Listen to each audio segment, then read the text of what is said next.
नमस्कार जय जगन्नाथ सांग मैंने आपण मैंने केमती अच्छा आशा करुँच आपण मैंने बहुत भले थे। मोर आउ गोटे फ्रेश ब्लॉग को आपण मानक अनेक अनेक स्वागत। तो सांग मैंने चलतु आज आउ गोटे नुआ जगह को बुलवाक जा।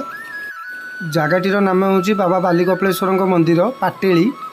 तो सांग मैंने भिडटी को स्टार्ट करने पूर्व जदि आपण मैंने मो चैनल रे नुआ अच्छा तो चैनल टी को सब्सक्राइब करके बेल नोटिफिकेशन टी को ऑल रे सेट कर दिंतु, जहाँफल कि मोर आगामी वीडियो को आपण मैंने सर्वप्रथम देखिपारे। तो सांग मैंने चलतु भिडटी को स्टार्ट करवा। तो सांग मैंने आपण सहित कथा हो मु बर्तमान नियाली बजार पाखापाखि आसी पहुँची गलानी। तो सांग मैंने मुझे आसिक जल्हारपुर बजार पाखे पहुँची गलानी। जल्हारपुर बजार ठारू बाम पटू पहंगा रास्तार 8 किलोमीटर गलापर देवी नदी कूल यही मंदिरटी अवस्थित।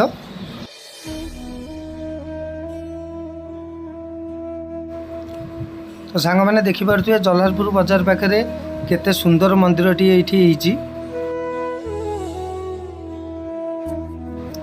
बाटर गला बेले आहरी गोटे बढ़िया सुंदर मंदिरटी देखिली।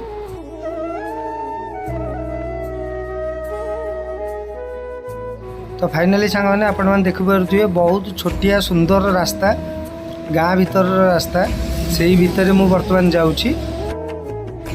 तो फाइनाली सांग मैंने मु आसिक बालिकपेश्वर मंदिर पाखे पहुँची गली।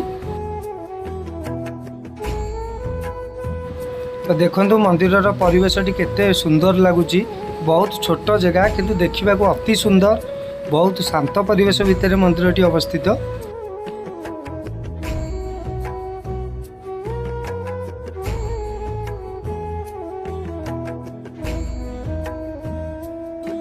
तो सांग मैंने मु बर्तमान आपण को बाबा कपिल नरेंद्र प्रतिमूर्ति देखौची।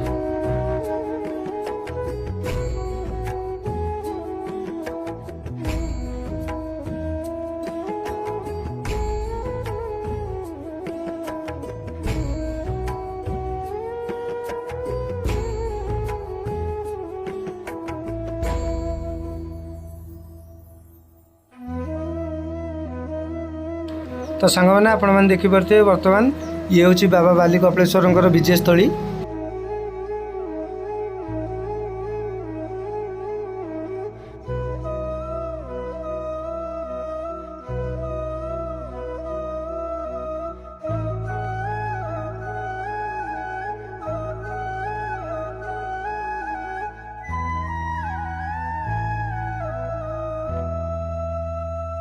श्री जगन्नाथ खड़ीरत्न पंजिकार यही जगार नाम उल्लेख अच्छी।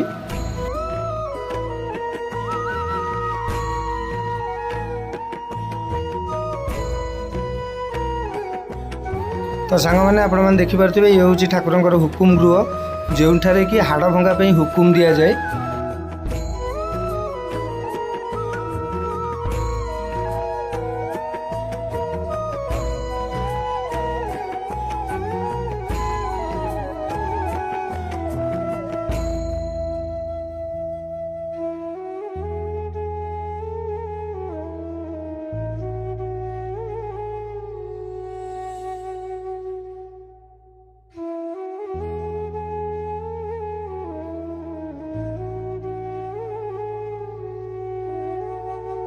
तो सांग मैंने आसतु मंदिर आउ कौन कौन विशेषत्व अच्छी एठाकर मुख्य पुजारी आम शुणा।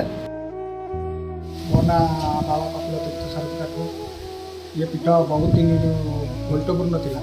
बापा आमर पीठ प्रतिष्ठा कर मंदिर। ये मंदिर प्रतिष्ठा ताले बाबा कपिल नरेंद्र छुआ बाबा कपिल नरेंद्र चलीगले।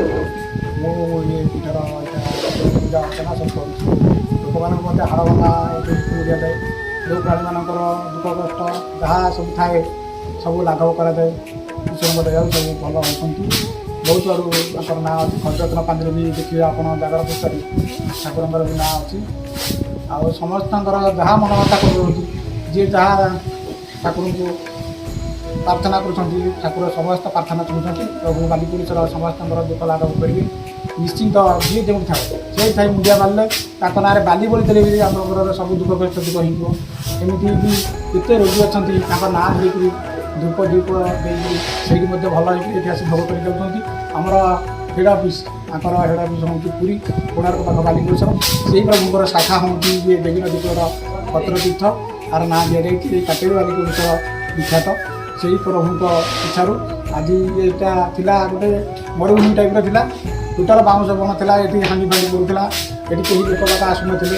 ସେଇଠି ସ୍ୱପ୍ନାଦେଶ ହେବାରୁ ଏଠି ସେ ପ୍ରଭୁଙ୍କର ଆସ୍ଥାନ ପ୍ରତିଷ୍ଠା ହେଇଛି। ଯାହା ସବୁ ଦେଖୁଛନ୍ତି ସବୁ ଲୋକଙ୍କର ସହଯୋଗରେ ହେଇଛି। ତ ଅନୁଷ୍ଠାନ ଆଜି ପର୍ଯ୍ୟନ୍ତ ତିଷ୍ଠି ରହିଛି କେବଳ ଲୋକଙ୍କ ସହଯୋଗ, ଲୋକଙ୍କର ଭଲ ପାଇବା ବିଶ୍ୱାସରେ ଏ ପୀଠ ତିଷ୍ଠି ରହିଛି। ଆଉ ସେଇଥିପାଇଁ ପ୍ରଭୁ ଆଜି ସମସ୍ତଙ୍କର ମଙ୍ଗଳ କରନ୍ତୁ, ବିଶ୍ୱର ମଙ୍ଗଳ କରନ୍ତୁ, ଜଗତର ମଙ୍ଗଳ କରନ୍ତୁ। ଯିଏ ଆସୁଛନ୍ତି ସମସ୍ତଙ୍କର ମଙ୍ଗଳ ପୂର୍ଣ୍ଣ କରନ୍ତୁ। ଆମର ଏ ଭିତରେ ଏତିକି ପ୍ରାର୍ଥନା।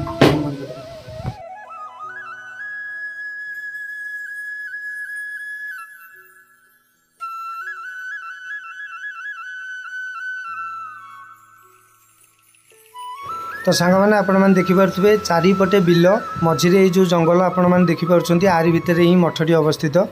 ବାମ ପାର୍ଶ୍ୱରେ ରହିଲା ଦେବୀ ନଦୀ। ବର୍ତ୍ତମାନ ବନ୍ୟା ଜଳ ପ୍ରବାହିତ ହେଉଛି, ସେଥିପାଇଁ ଦେବୀ ନଦୀ ବହୁତ ସୁନ୍ଦର ଦେଖାଯାଉଛି।